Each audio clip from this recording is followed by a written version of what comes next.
It seems so long ago, the Nevada caucuses in which Senator Bernie Sanders won handily with about 40% of the Democratic vote. Many people were beginning to write off Joe Biden.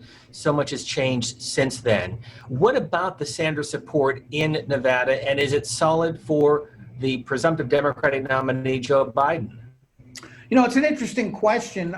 Sanders won here essentially in a landslide over Joe Biden. Now, it is a caucus. They calculate the votes differently, but it's interesting that the Biden team took that as a second place finish after his disastrous showings in Iowa and New Hampshire to springboard into South Carolina, and the rest is history, Steve. But, the progressive wing of the Democratic Party here is not much different than the left wing of the Democratic Party elsewhere. I think that the imperative to beat Donald Trump will trump, so to speak, their potential disaffection with Joe Biden, their disappointment in Bernie Sanders not being the nominee.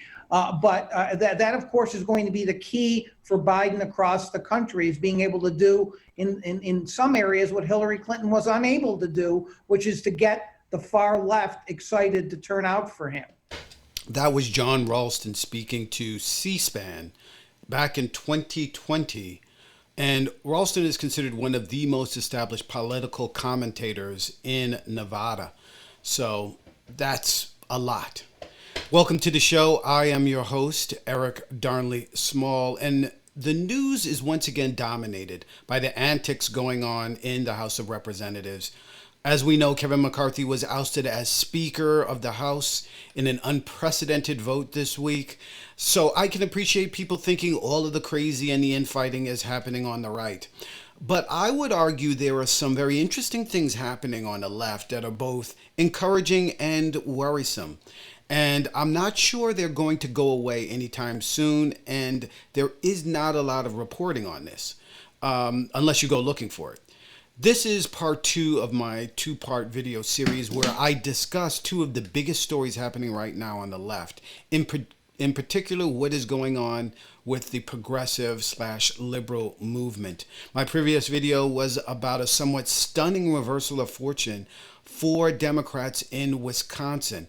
The Badger State could be arguably seen 11 years ago the same way Florida is viewed today. Republicans dominated the 3 branches of government in the state, making it all but impossible for Democrats to make gains. But after a very popular governor, Scott Walker, was defeated by Tony Evers, the Democrats took on the courts. Janet Protasiewicz, a liberal judge, ran for state Supreme Court and won. Now Democrats have a chance to undo a decade's worth of gerrymandering and power consolidation created on the right. So while that's a good news story for liberals, it's not good all around. After Bernie Sanders lost to Hillary Clinton in 2016, Bernie Sanders started a movement nationwide to continue to push towards social democratic vision of America. He was able to galvanize young people and establish veterans to the cause of universal health care, equitable minimum wage, taxes on the rich, and a more robust regulatory state. And that was something fairly new, I think, for Democrats in blue states, also Republicans in red states. In Nevada, where Democrats were able to successfully flip the state from red to blue with the help of legendary politician Harry Reid. And that's going to be our focus of today's video. And I want to do somewhat of a timeline here to give you an idea of how this was accomplished, how the state went from reliably red to solid blue. And I want to begin with this article from Vanity Fair. This is an article from October 2022, and it goes into the history of the so-called Reid machine. And it begins by saying, Harry Reid was a singular quirky figure in both American and Nevada politics, a Mormon and an accomplished amateur boxer who'd grown up impoverished in a tiny rural town. His family lived in a shack with no running water or phone and had risen to become Senate Majority Leader, the second most powerful person in Washington. During that journey, Reid faced what he anticipated would be the most difficult election run in the 2010 midterms. So in 2008, he began building what would become known as the Reid machine, a highly efficient registration and turnout operation whose key elements included Nevada's culinary union and its heavily Latino membership. Sure, his fundraising prowess was part of it, says Jim Manley, who was a top Senate aide to Reid. But he really leaned hard on the get out to vote stuff. The machine's test run was crucial in turning Nevada, a traditionally red state, blue for Barack Obama in 2008. 2 years later, it delivered Reid a victory over Sharon Engel, giving him a fifth and final term in the Senate. And when Reid retired, the machine helped elect his chosen successor, Catherine Cortez Masto, to the Senate in 2016. Reid died after a battle with pancreatic cancer at the age of 82 in December 2021. Now, 11 months later, in the first elections since the death of the machine's chief engineer, Reid's Nevada political legacy is facing its stiffest test. Not simply in Cortez Masto's bid for a second term against Adam Laxalt, but in Governor Steve Sisolak's tight re-election contest, and in campaign for Nevada's Secretary of State, where the Republican nominee Jim Marchant says he would have refused to certify Joe Biden's Nevada win in 2020. Marchant has vowed to be part of a coalition of state election officials that will, quote unquote, fix the whole country. And President Trump is going to be president again in 2024. So that gives you a little bit of history as to the Reid machine and as to its incredible power in being able to turn out the vote and turn things in favor of Democrats. But here's what's happening right now in the Reid machine. From the same article, and again, this is written October 2022, but from the same article, it says the state's largest teachers union announced last week that it would be withholding an endorsement for concierges of Nevada politics, though the news was closer to the rumble of an approaching earthquake. This would never have happened, one Nevada Democratic insider says, if Senator Reid was still alive. So this is the beginning of a crisis happening on the Democratic side. This is, again, the election is in 2020. This was, as of this article, that was 2 years prior. And as we know, Cortez Masto would go and win re-election in the Senate, and the Secretary of State office would remain in Democrats' hands. But the Democratic governor, Steve Sisolak, lost to his Republican challenger. This was a tremendous blow to Democrats. So how was it the formidable Reid machine failed when it came to the most important office in the state? Now I'm going to read to you from a Politico article, and I want to try and do this in a way that creates somewhat of a timeline so you can get a better sense of this. This article was written in February of 2023, and I'm going to go somewhat out of order here. So, and I want you to be able to see where I'm reading from, but I may skip along out of order here a little bit or bounce around a little bit, but I want to kind of give a sense of how this thing progressed in a way that it makes sense. So as I indicated before, Senator Reid, just hold on for 1 second here. Let me bring this here. Let me bring that there. Let me bring you in here. Now, let's see now. Senator Reid has now died. And I want to make sure that, let me just take a look here. The situation, well, let me go back and say, I am going to read directly from the article. Harry Reid dies, and the Bernie Sanders movement begins to take over the Nevada Democratic Party. Progressives across the country were thrilled. Socialists had managed to bring down one of the most powerful establishment forces in the nation, the famed Democratic machine built by former Senate Majority Leader Harry Reid. They saw it as a blueprint for the progressive transformation in the state party. 2 years after the experiment began, there are regrets. Judith Whitmer, the insurgent party chair who wrestled control of the party from mainstream Democrats, is facing a challenge in her re-election campaign next month amid doubts from her own supporters and accusations that she abandoned her progressive principles. And even key figures in Bernie Sanders' world, including Sanders himself, say they are unhappy and embittered by what has transpired. The situation has left Sanders' coalition in Nevada fragmented right at the onset of the critical 2024 election. It has set off large debates about what exactly the progressive movement should be doing during the twilight of the senator's career.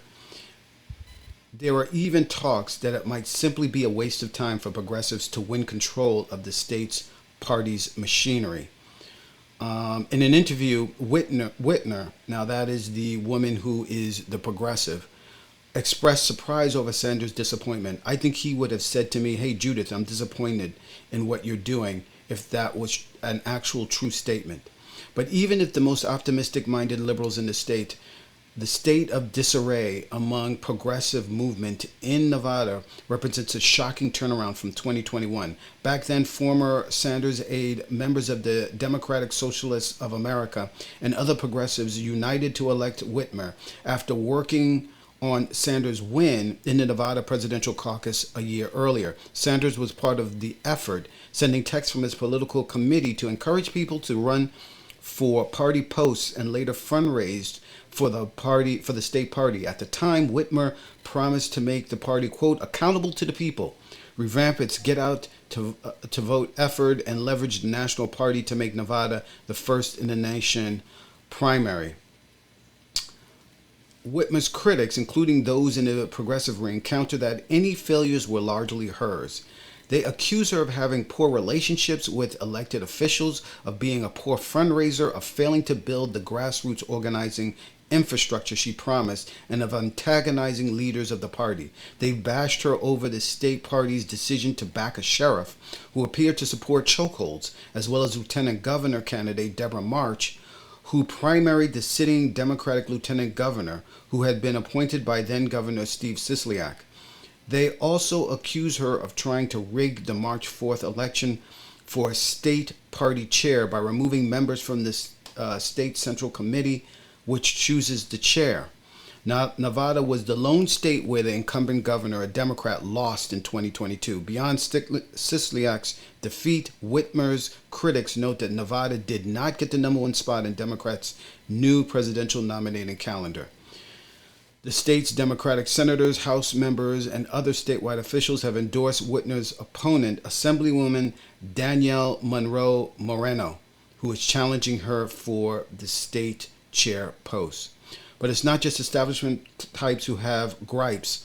Kara Hall, a leader in the Las Vegas chapter of the Democratic Socialists of America, said Whitmer also hasn't kept up relationships on the left. Quote, she has never once, after she was elected, spoke out and talked to the chapter. This is our lesson.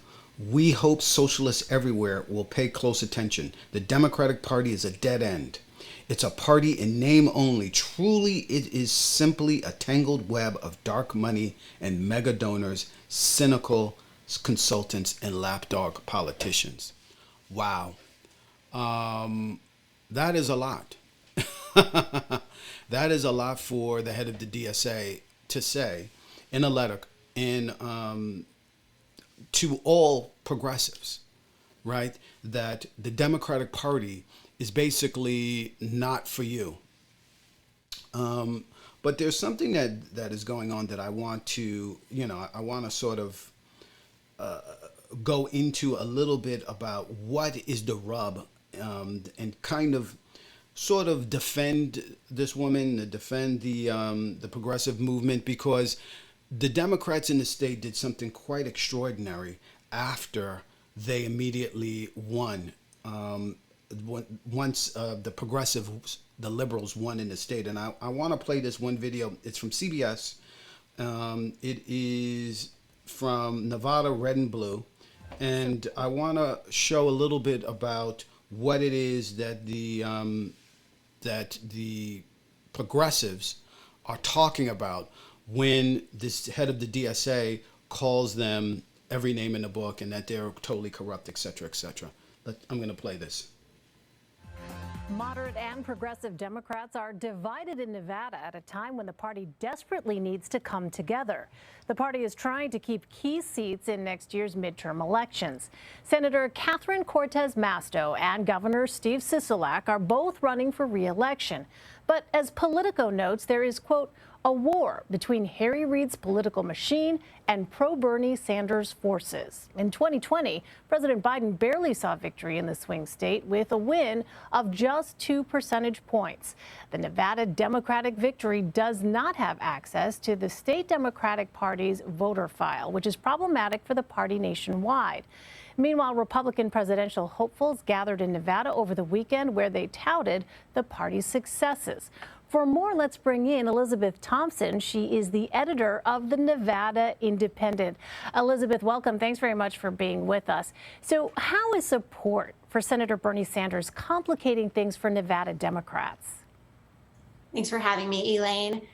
It's yet to be seen just how much it complicates things as we approach the election. But things are certainly sticky right now. As you noted in your opening remarks, their voter data is being fought over as we speak between the existing state party, which was taken over by progressive forces, pro-Bernie Sanders, socialist democratic forces a few months back. And now the Reid machine, as we call it here in Nevada, has replanted itself basically in the guise of the Washoe Democratic Party. So this is a county party up north. And so Democratic Victory is operating there. I understand there are negotiations going on over the voter files and also over all the money that's going to be raised one way or another. Interesting. So let's be clear. What happened here is, and actually I'm going to see if I can find this in the article in Politico. But what happened here is, as soon as the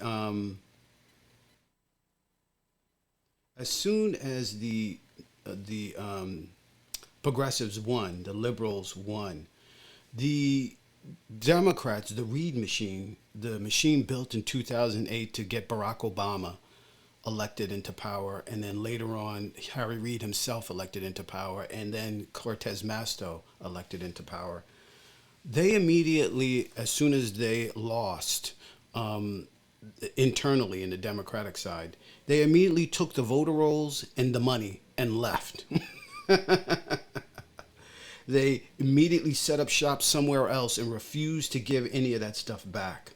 And it's an extraordinary move for the party to do, and it goes to show that it was bitter from the beginning. Let me just read from, this is again from the same Political article, and it says, the state party didn't take Whitmer's victory lightly. Shortly before it was sealed, party staff, in an apparent act of protest, moved hundreds of thousands of dollars from their own coffers to the Democratic Senatorial Campaign Committee and later quit their positions. Once Whitmer took her post, the Reid machine circumvented the state party and set up a coordinated campaign out of a local party in the state's second biggest county. Officials insisted it was necessary because Whitmer lacked experience in winning battleground elections. So there was bitterness from the beginning. This was a shady move on the part of the Democratic Party, the Reid machine. But it goes into the nature of who it is you elect to lead the party. And this is what is happening right now on the Republican side, but it's also happening on the Democratic side, right? The Speaker of the House, Kevin McCarthy, has been ousted because at the end of the day, people couldn't trust him. And at the end of the day, he was not somebody who was able to make deals on the other side, who was able to be an effective leader, right? This is what happened to this woman, Whitmer. And just to sort of catch everybody up, I got to take a look at my notes here really quickly. So it says Nevada Democrats have ousted a slate of Democratic socialists who took over the state party 2 years ago, ending a troubled reign marked by division and infighting. Judith Whitmer was booted as chair in a vote Saturday, with a new slate headed by State Assemblywoman Danielle Monroe Moreno assuming control of the party. Monroe Moreno, who is the first black woman elected to lead the Nevada Democrats, was backed by a slew of elected officials, as well as the so-called Reid machine, the powerful organization first brought together by the late U.S. Senator Harry Reid. So that is the state of the Democratic Party, and it is more importantly the state of progressives. Here, this is the inverse of what happened in Wisconsin. Here, Democrats won, liberals, I should say, won, took over the Democratic Party, and it immediately collapsed. It just immediately fell apart. Infighting both between Democrats, part of the Reid machine, and as we see, DSA members, members of the Socialist Party, that is the Bernie Party, members of the supporters within the Democratic Party who supported Bernie, new voters, the whole thing collapsed. So finally, I just want to say this in terms of considering the two videos, both on the success in Wisconsin and this great failure in Nevada for progressives. 3 questions at the end of the day. And this comes up for me, and I actually want to pose this to the folks out there in the internet who are Democrats, who are interested in Democrats, progressives, not progressives, blue dog, whatever. Taking these two situations into account, with regard to the Nevada movement and the progressive movement overall, number one is there a problem with the movement itself? Is there a problem with the progressive movement? In other words, are there structural political competency issues with the candidates? Number two, are there problems with the ideas? This is a serious issue, and one that I think political groups don't really want to look at. You may, for instance, have a belief that your ideas are right, but ultimately they're not right for American people, for America. I think we see a lot of that constantly on the right, particularly when we talk about issues that are of a moral nature, things like abortion, things like welfare, things like universal health care. Liberals take these positions because they're morally correct. They take the position that, yes, women need to have choice over their bodies. Yes, we need to provide health care so that people are not going broke over health care issues. We need to have people have welfare so that they're not starving, so that children are not starving. These are moral positions. But for instance, are the American people willing to see an end to private health insurance, which is what Bernie Sanders has called for? There are some progressives that believe you can have both. You can have both private insurance and this public insurance, what you would call the public option. But there are some like Bernie who said you have to get rid of the health insurance. So you might say, of course, that Americans would rather pay the government than pay some private company.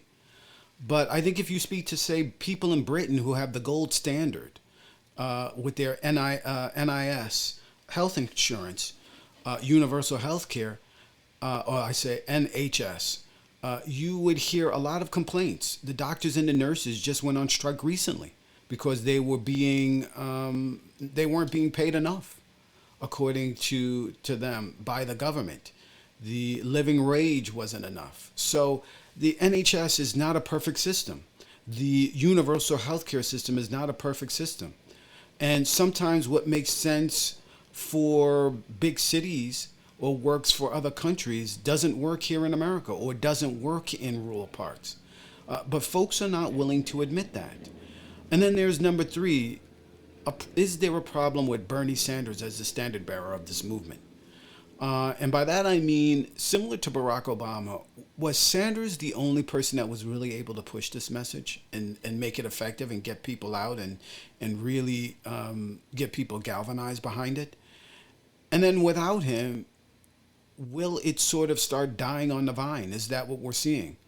And I'm really beginning to wonder if the movement hasn't matured enough to live beyond Bernie Sanders. And it's going to have to, because Sanders is no young man.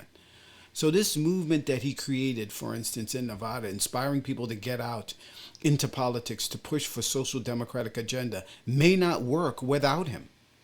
And if that's the case, then the cause is in really bad shape. And we need to really start thinking about how do we structure this thing so that somebody can truly take this cause on and move it forward.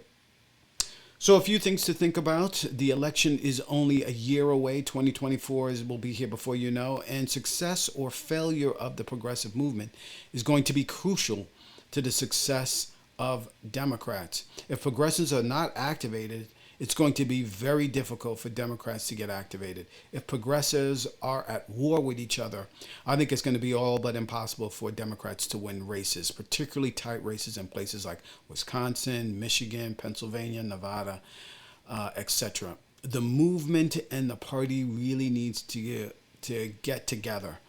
And we can see what it looks like when they win, and we can see what it looks like when they fail. We need to see more winning if America is going to be the best it can be. Thank you for joining me in this video. If you are interested in learning more, you can take a look at our live streaming. It will be live streaming very soon, I promise you guys. Stream me, that's stream.vtip.me. And if you want to reach out to me directly, I'm on Mastodon. You can Mastodon me at mastodon.vtip.me/@ERIC, PayPal link for supporting this channel, supporting this video is at the bottom of your screen. Please like and subscribe to this video, and please come back and join us on the next one. I'll have another one next week. Thanks again for joining me, and we'll see you on the next one.